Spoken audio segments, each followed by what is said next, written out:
দীঘা ঘুরতে যাওয়ার জন্য আমরা সবাই মিলে চলে এসেছি আরামবাগ বাস স্ট্যান্ড। আর এখানে আরিফ ভাইয়ের যেহেতু আরামবাগে ফ্ল্যাট আছে, ঈদের পরে আমরা সবাই মিলে এখানেই ছিলাম। তো চলো, বাস অলরেডি ছেড়ে দিলাম, বাস ছাড়ার পরে দীঘা ঢুকে গেলাম। তো কন্টিনিউ ভিডিওটা দেখতে থাকো।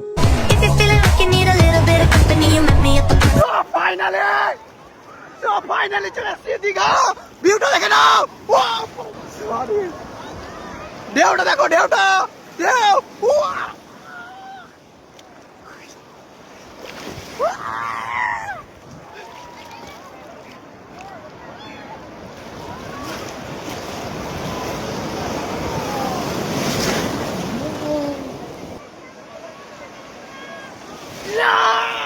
সব থেকে বড় বড় ঢেউ দেখাবো আর কি, যেহেতু একটা আসছে ছোট আক্রমণ করে জাস্ট থেমে নেবো।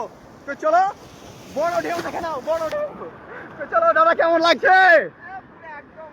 ওয়াও, জাস্ট ওয়াও, তো দেখে নাও।